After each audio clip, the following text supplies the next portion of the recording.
All right.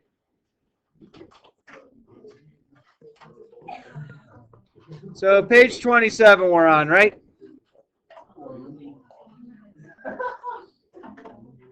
Okay. So a couple things I want to cover. So we've been talking about did we reject or fail to reject? So we're talking about the hypothesis and the null hypothesis. So before I get into the nuts and bolts of this, I want us to kind of visualize what we're really dealing with. So I'm just doing a basic normal distribution.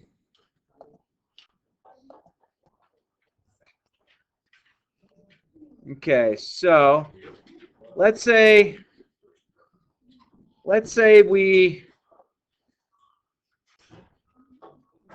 let's say we're doing this. Now this is just basically dealing with a one tail situation because I don't have both tails unshaded. Correct? So our null hypothesis, if we were like wanting to do investigating something, our null hypothesis we feel is going to happen in the red region. Okay? And in this case, because it's to the right, we'd be looking for something that's greater than. So a one tail situation. Does that make sense if I said the one tail? Hey, good to see you. Okay, so that one tail, it could be having it shaded to the right or shaded to the left. It doesn't matter. One tail is a single direction. So I just wanted you to think about that. Now, we are going to start. We're going to start thinking about this. So, first thing, let me say this in simple terms. Let's say this was generated because we collected data, we created a normal curve. Is there a chance that the region that is in the white could happen? Is there a chance the region in the white could happen if I did another collection of data? Is there a chance that the average of the new set of data would fall into that non-shaded region? Does that make sense? Hello? Yes, no, maybe? Yeah. I mean, you see a region that's over there. I mean, we've all experienced something going, oh my gosh, how did that happen? Just in everyday life, right? Like you're driving down the road and all of a sudden you can see like the next 3 street lights and you're like, all of a sudden you drive right through those 3 street lights because they're all green and you're thinking to yourself, because all the other times you've driven it, you've gotten 1 or 2 of those lights. So that kind of thing has happened. Like you kind of have that kind of like, oh wow, how did that happen? That was great. Or all 3 of those street lights, all of a sudden you get to the first one, it's red. You start going again, the next one's red, and then the next one's red. You're like, really, how did that just happen? Okay, we've all had that type of thing. So when we're talking about these types of things, you're just dealing with a normal curve. You're talking about the area that could be, which is your null, and then the area that is not shaded is your alternative. Now, being there's a chance that non-shaded region I could have my data fall within that, there is a chance. And if there's a chance, there's a probability. Agree? Does that work? Those words make sense? So we're going to talk about something called the p-value. And the p-value is the probability of your alternative hypothesis happening. Okay, remember, we never check our null, we check the alternative. Remember, the null hypothesis is the no of something happening. You know, the alternative is the chance that it could happen, and if it's directional, it's one tail, and if it's non-directional, it's two tail. And what we'll start getting into with the null and the alternative is the null will be the probability of not equal to, and then if it's a two tail, the probability is equal to, okay, or something happening. So the p-value, we use regions, shaded areas in our questions. We have shaded area. Agree? We're going to figure out how to calculate the probability. The nice thing is Desmos does this very nicely for us. In a way of answering the basic question, what is the probability of a specific set of results occurring by random chance?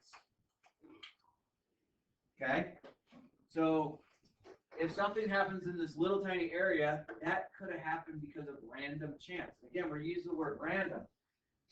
Unfortunately, there's news organizations and there's corporations that will sit there and make their data fall into those areas if that falls into what they're trying to get you to buy into, whether it's a product or a political candidate or new law on the books or anything like that. So as we collect data, we evaluate the statistical evidence. We need to know the likelihood that random chance could reproduce the results of the study. If random chance is a reasonable or likely explanation, then our evidence is weak. Oh, okay. So, an example, let's say we have a new medication, lower cholesterol. Yay, lower cholesterol. Okay, we want to know if the medication is actually working. We know that the average cholesterol level nationwide is 180. That's just some parameter they already knew. And will our new medication actually bring this level down? Well, if the national average is 180, if you want to put a medication out there, it's probably going to be way too expensive for your drug company to put the medication out there for everybody. So you'd have to take a random selection of people, and then a terminology that you might have heard before is there's the single blind and the double blind statistical test. Single blind would mean that the person who is being given the drug doesn't know that they're getting the drug or the placebo. They just know they're taking a tablet or swallowing liquid or getting an injection of either something that is not going to help them or the medication. Double blind is if the person who is involved in the study doesn't know which tablets or which medication that they're giving is the true medication or the placebo. Okay? Okay, so argument's sake, let's take a random sample of 100 people. Okay? Let's take this new medication. We obtained an average cholesterol level of 178 with a standard deviation of 15. Okay? So let's kind of just put this on Desmos to make sure that we feel comfortable with what we're talking about. So this one, I'm not going to do this. I'm just going to do this. We said we have this new medication that brings people to 178, comma, standard deviation of 15. Okay? So this is the new normal distribution. Not using 0 and 1 because we have the mean and the standard deviation of our sample. That's great. Okay. So, friends, take a look up here. What did my original problem say that our nationwide cholesterol level was? What does it say in the third paragraph, bottom line? 180. So 180 is right here. Okay? It's not quite the peak. The peak is actually at 178 now. But that 180, that 178, is 178 cholesterol level much better than 180? In this, maybe not. Maybe you could justify it. I don't know. You're going to tell people to dip in their pockets. That's going to make their cholesterol level just a smidge lower. Is it really worth that person's monetary value having to pay for that drug every month or every 6 weeks or however often they have to take it? Is it worth them to continue to take it? And that's one of those things that you need to look at as a person. Not sure. All right, so intuitively, the difference feels very small. We agree with that. I mean, looking at that is pretty small. Random sampling variation will produce different results for different samples. The difference of 2 doesn't seem very impressive. Can random chance be explained behind this difference? Is a question we're going to explore thoroughly in this unit. I know you guys are surprised, and you're happy, and you're excited, and you might want to applaud, but maybe don't. All right, so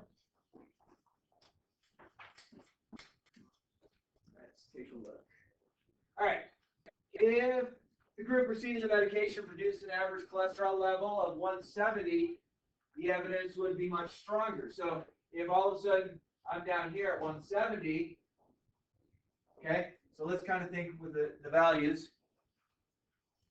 Let's just draw in some vertical lines. So x equals 178, and then the next one is x equals 170. Is that what it said?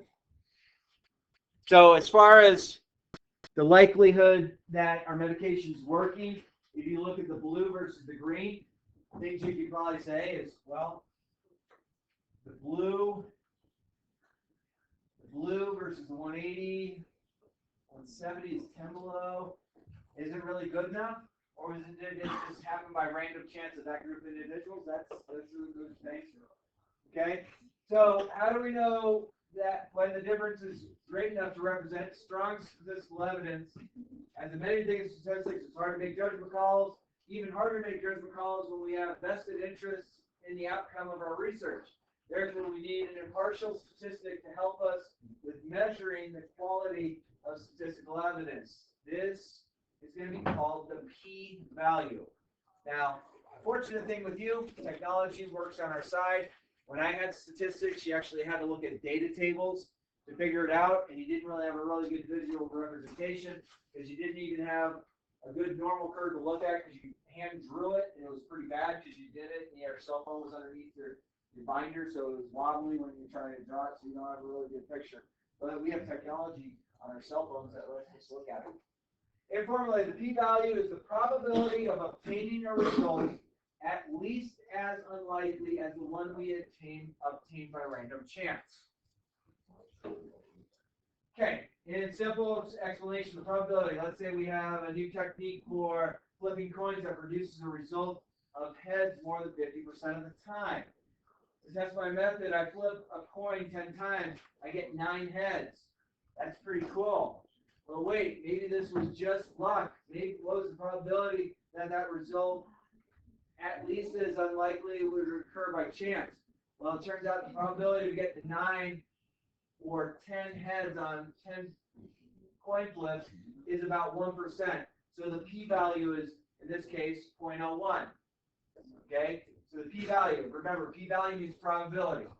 Okay? Which means I have a 1% chance of that taking place. Low p-values result when we obtain a sample that is very unlikely to have occurred by random chance. Therefore, low p-values produce stronger evidence against the null. Okay, so the null hypothesis is the colored region of our normal curve we were looking at it. A lower p-value produces stronger evidence against the null. Okay, so that's a really important thing to realize. The lower my p-value, the lower my probability chance produces stronger evidence against our null. Remember, we're only testing our alternative hypothesis. We're not testing our null. So we have to think about that as we progress further. Okay, turning the page. Any questions so far? Does it make sense so far? Hope I spoke clearly enough. All right. In statistical research, this plays out differently. Let's say that we are conducting research into whether consuming large amounts of sugar lead to insomnia, which is sleep difficulty. So our null hypothesis in this case would be sugar consumption does not produce insomnia. And our alternative, the one we're testing, sugar consumption increases insomnia. Increases, one or two tail. One, it's a direction, okay? So if our p-value is very low, then we would reject the null hypothesis and find strong evidence that sugar consumption does indeed increase the risk of insomnia, okay? If our p-value is higher, then we fail to reject the null hypothesis and we fail to find strong evidence that sugar consumption increases the risk of insomnia.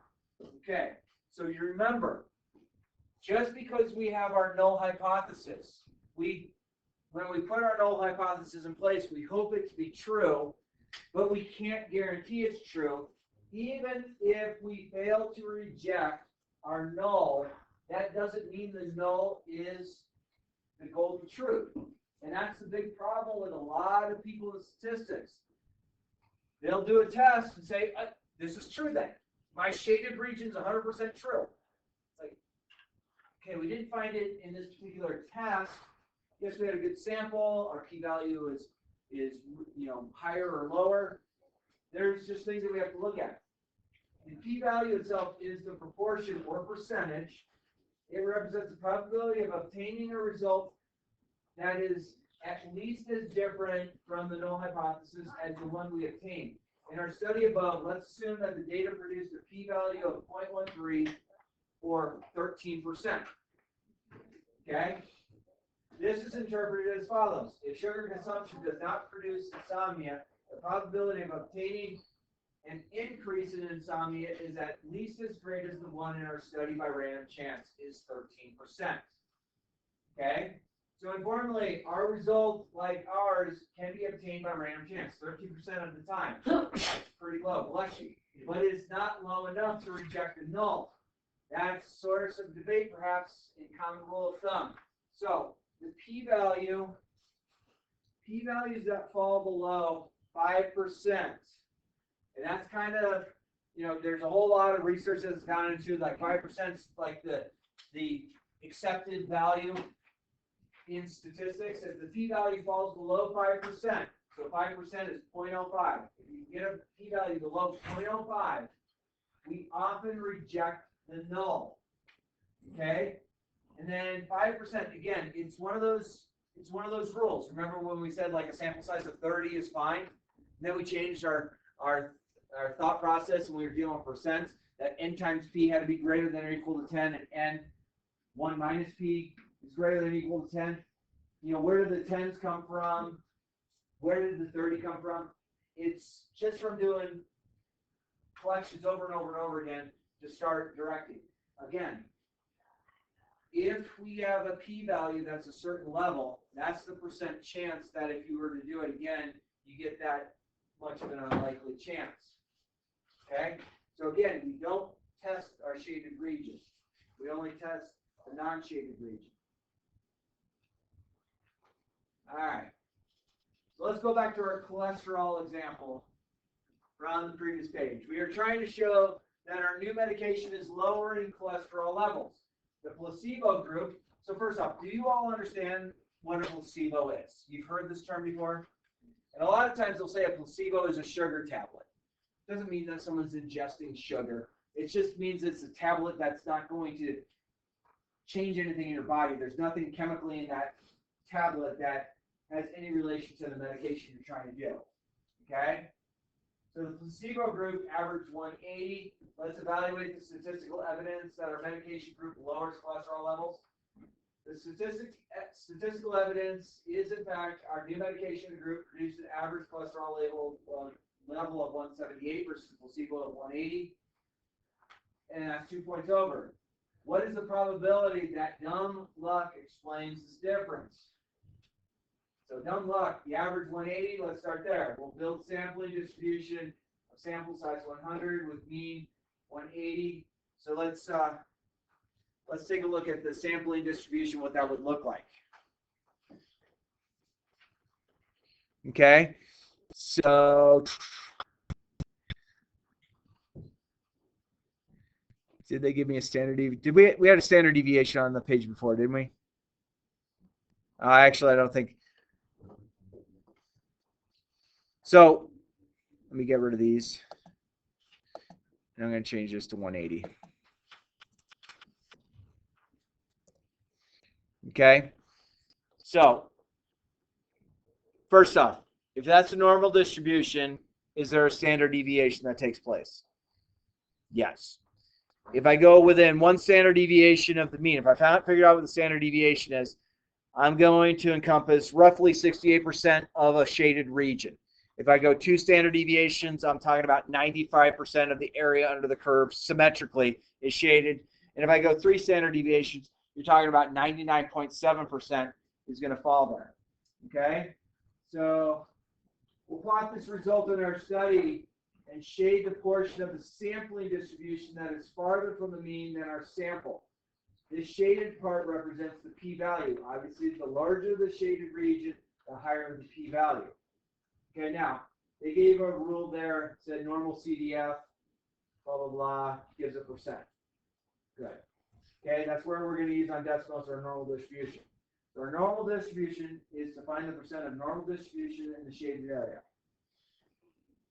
Okay, so they're giving us that the standard deviation is going to be 15 over the square root of 100. And the reason we're doing that, that's kind of the rule for standard deviation. So over root 100, which we could have just said is 10.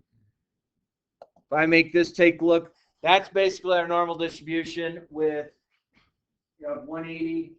We have a standard deviation of 15 that was given on the previous page of our group of random sample of 100. Okay, so 15 over 10 is roughly 1.5, or is exactly 1.5. 1.5 is our standard deviation based on our normal distribution from our data sample. Okay, so we want to now see, is that 178 truly going to be a good or a bad? So take a look at our normal distribution now. Because we have a standard deviation of 15 over square root 10, or 3 over 2, or 1.5, look where the 178 falls now. This is much further away than when I just did normal distribution with the 180 here. I mean, this is only 2 units less, but look how much further to the left 178 falls. So I could go ahead and I know the answer's there, but I'm going to just show how the answer comes.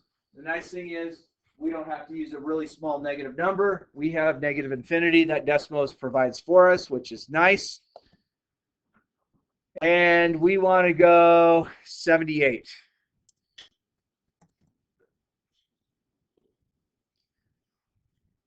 Wait, where did I go? Oh, 178, excuse me. Sorry about that.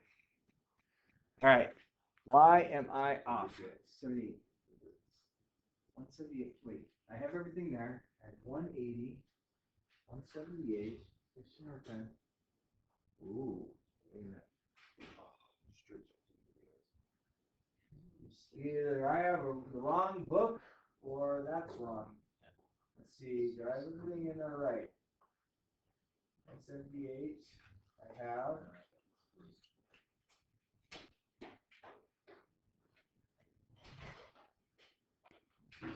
Hang on, let me change one thing. Let's see if I might have made a mistake on Desmos. I'm using normal distribution. Is there a normal CDF?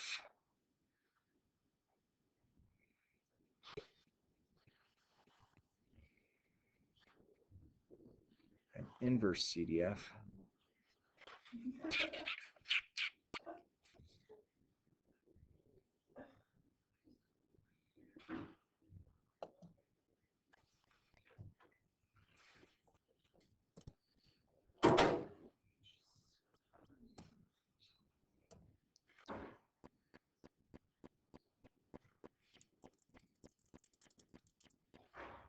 Let's see if this happens. That CDF. CDF.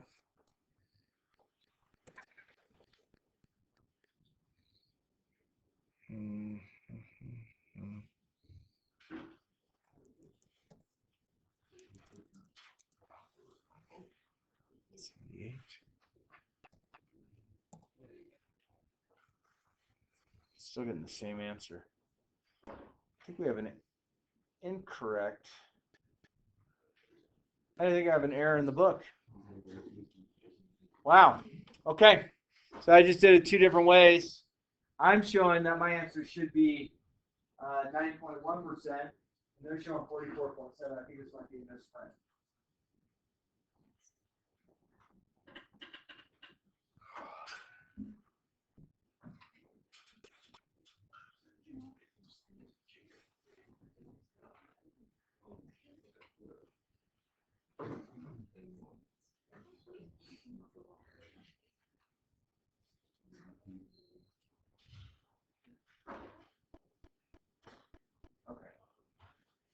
So,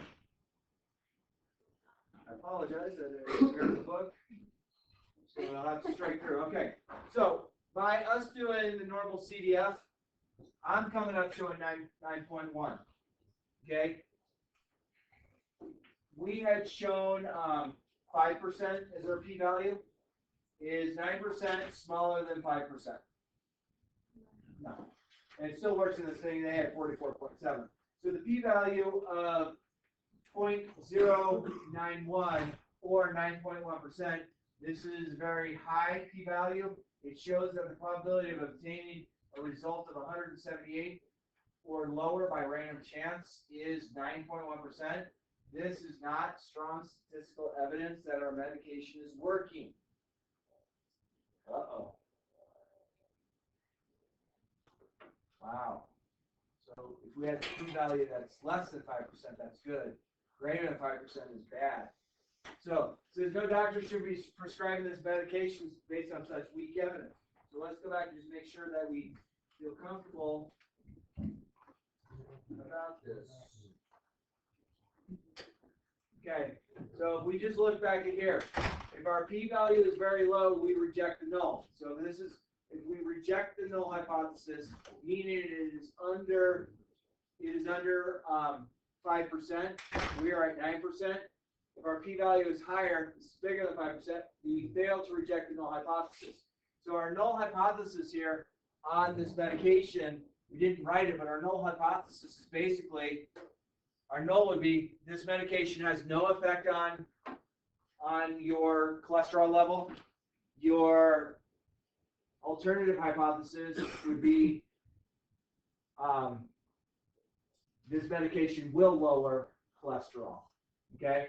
So the reason is being that we have 9%, 9.1%, that's bigger than the 5%.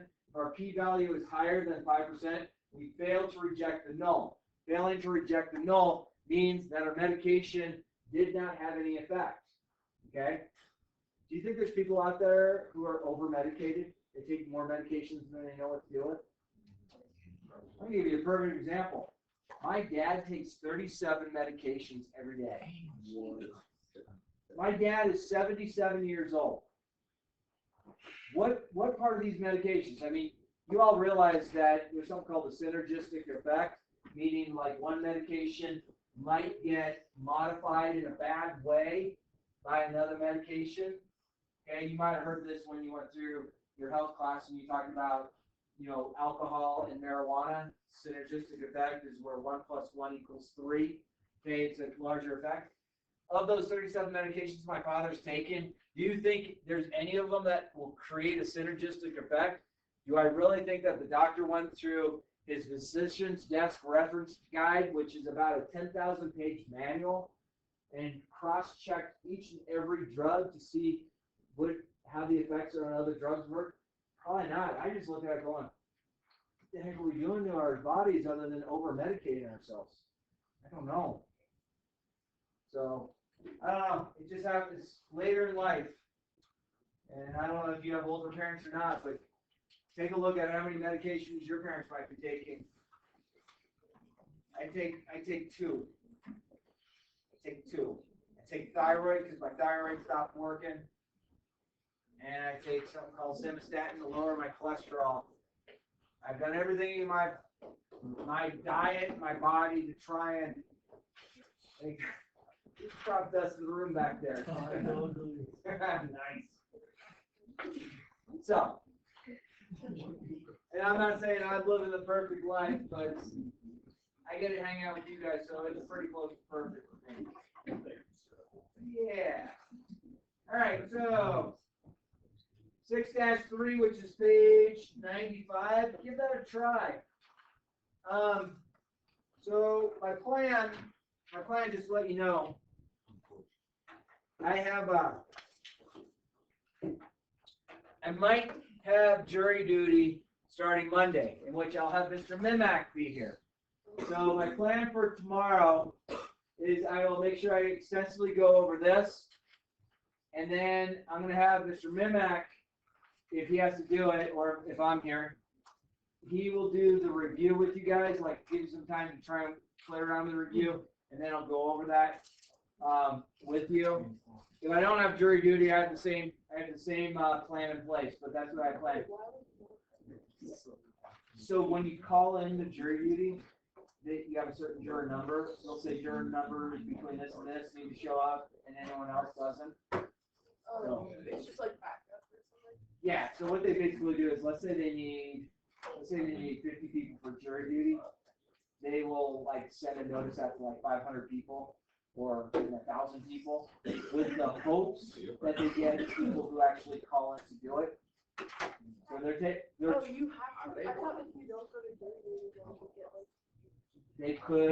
you could get a bench warrant and a ticket. You could. Do I think it would really happen? I don't know.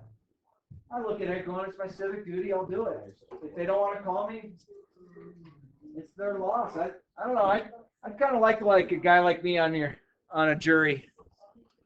Although I might be the one holdout going, I'm pretty sure this is not guilty. Like, oh, he's guilty. Like, no, he's not. Or she's not.